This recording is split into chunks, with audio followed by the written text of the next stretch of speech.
1월 12일 아침 저희들에게 주시는 하나님 말씀은 창세기 4장 16절로 26절까지 말씀입니다.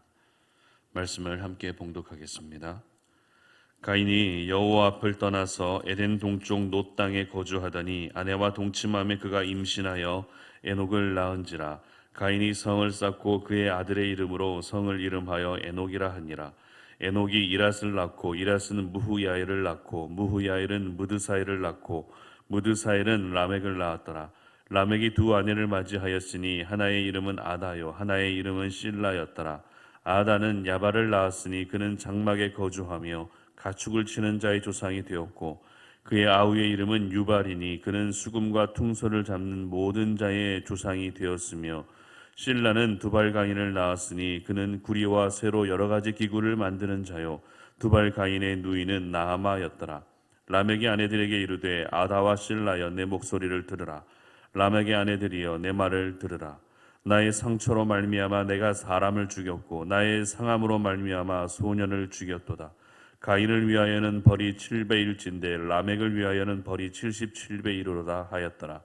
아담이 다시 자기 아내와 동침함에 그가 아들을 낳아 그의 이름을 셋이라 하였으니 이는 하나님이 내게 가인이 죽인 아벨 대신에 다른 씨를 주셨다 함이며 셋도 아들을 낳고 그의 이름을 에노스라 하였으며 그때의 사람들이 비로소 여호와의 이름을 불렀더라.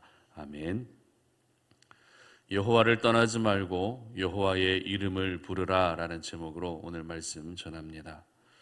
오늘 본문은 아담이 처음으로 낳은 아들인 가인의 가문과 그리고 아담에게 하나님이 새롭게 허락하신 이 셋의 가문을 서로 비교하는 형식으로 기록되어 있습니다. 두 가문의 모습이 어떠했는지 결론부터 보게 되면 먼저 가인의 가문입니다. 16절 보시기 바랍니다. 가인이 여호와 앞을 떠나서 에덴 동쪽 놋 땅에 거주하더니 아멘. 그리고 셋의 가문입니다. 26절 보시기 바랍니다. 셋도 아들을 낳고 그의 이름을 에노스라 하였으며 그때의 사람들이 비로소 여호와의 이름을 불렀더라. 아멘. 자, 가인의 가문은 어떠한 모습이었습니까? 하나님을 떠난 가문이었다라는 것입니다. 그리고 셋의 가문은 하나님의 이름을 부른 가문이었다라는 것입니다. 창세기의 저자는 오늘 본문을 기록할 때 구조상 가장 처음 시작하는 부분과 그리고 가장 마지막에 마치는 부분에서 여호와를 떠난 자의 삶과 그리고 여호와의 이름을 부른 자의 삶으로 극명하게 대조시키며 오늘 본문을 기록하고 있는 것을 보게 됩니다. 그렇다면 이 여호와를 떠난 자의 삶과 여호와의 이름을 부른 자의 삶에는 구체적으로 어떤 차이가 있을까요? 먼저 이 여호와를 떠난 자의 삶에는 죄가 끊이지 않고 있었다라는 것을 오늘 본문을 통해 저희들은 보게 됩니다. 아벨을 죽인 가인은 살던 땅에서 쫓겨나게 되죠. 그리고 이제 새로운 곳에 정착하여 살게 됩니다. 그리고 자녀를 낳게 됩니다. 특별히 이 가인의 후손 중에 저희들이 주목해야 할 후손이 한 사람이 있는데요. 그 후손은 바로 라멕이라고 하는 사람입니다. 성경은 라멕에 대해서 기록하기를 먼저 두 아내를 맞이한 사람이었다라고 기록하고 있습니다. 두 아내를 맞이했다는 것은 일부 다처제라고 하는 새로운 결혼 제도가 시작되었다라는 것을 알 수 있는 부분입니다. 분명 하나님이 제정하신 결혼 제도는 둘이 한 몸을 이루어서 서로 돕는 배필로 살아가는 것이었습니다. 그런데 라멕은 하나님이 제정하신 결혼 제도를 따르지 않고 일부 다처제라고 하는 결혼 형식을 도입한 최초의 사람이 된 것입니다. 그렇다면 라멕은 왜 하나님이 정해놓으신 결혼 제도를 어겼던 것일까요? 왜 하나님이 제정하신 결혼 제도를 어기고 두 명의 여인을 아내로 맞이하는 일부 다처제의 결혼 형식을 취했던 것일까요? 그 이유에 대해서 저희들이 정확하게는 알 수 없지만 라멕이 맞이했던 아내의 이름을 보면서 그 이름의 의미를 살펴보면서 저희들은 어느 정도 예상할 수 있습니다. 라멕의 두 아내의 이름이 무엇입니까? 아다와 실라라고 하는 여인이었습니다.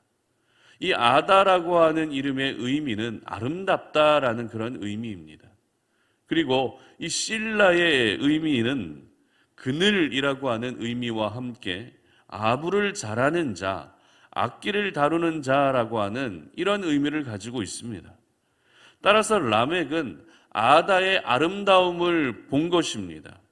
그리고 실라의 즐거운 소리를 귀로 들었던 것입니다. 다시 말해서 눈에 보기에 좋은 대로, 귀에 듣기에 좋은 대로 정욕에만 취해 있었기 때문에 하나님이 정하신 결혼 제도를 따르지 않았을 가능성이 굉장히 크다는 것입니다.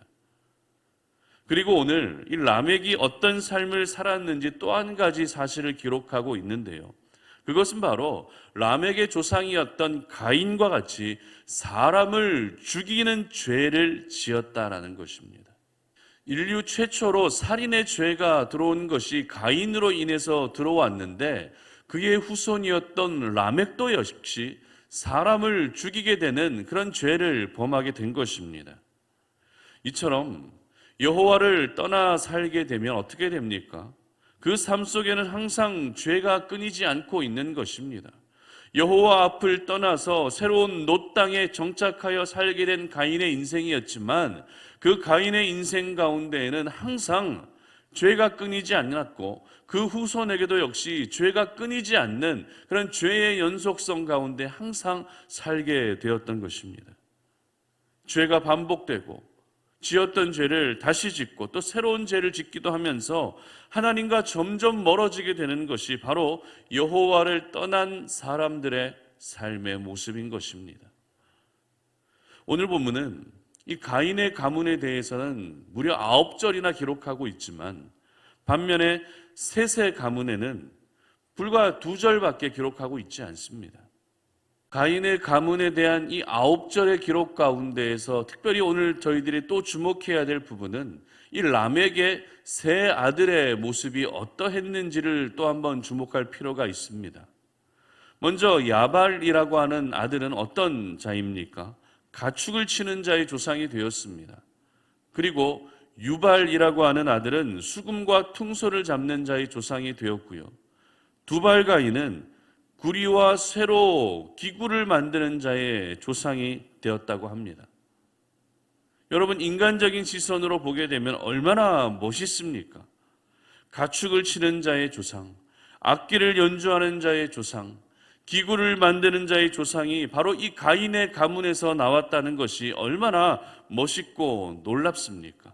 반면에 셋의 가문은 어떻습니까? 아무것도 없습니다.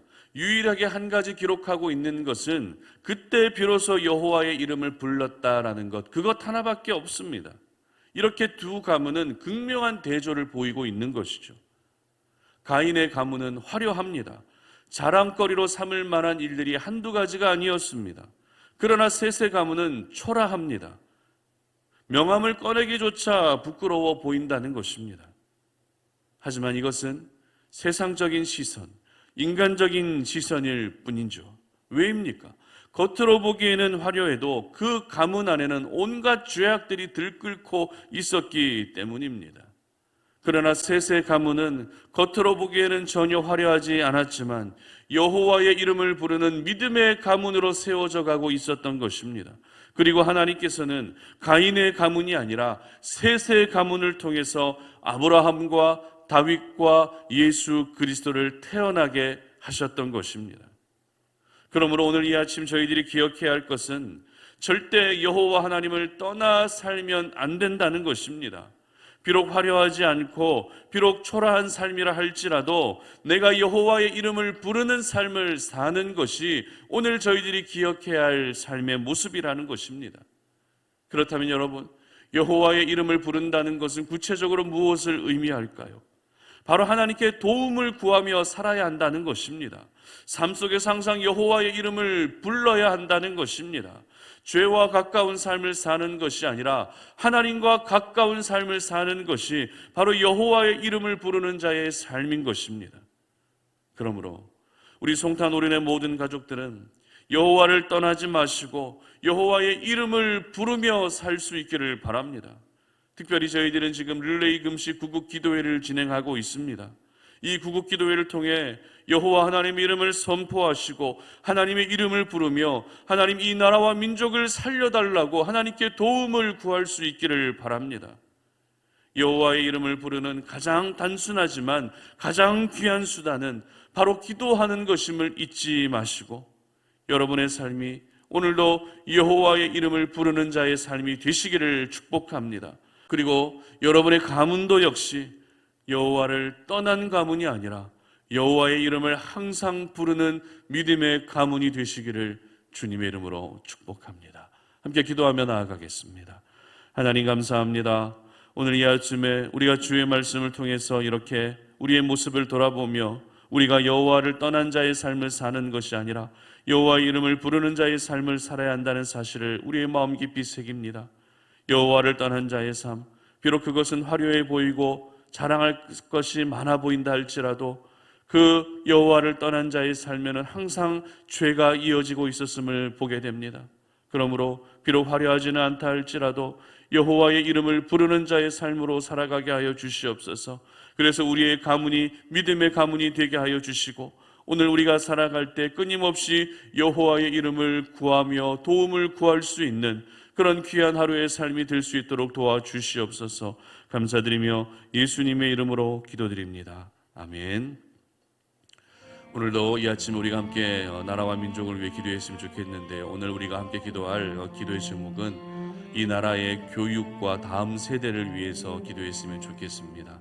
그리고 코로나 상황이 계속되고 있는데 보건과 그리고 방역을 위해서도 기도해 주시기 바랍니다. 그리고 계속해서 덧붙여지는 우리 송탄 오륜교회 기도의 제목과 평택 송탄 지역의 기도의 제목을 보시면서 함께 계속 기도해 주시기 바랍니다. 다 같이 기도하며 나아가겠습니다.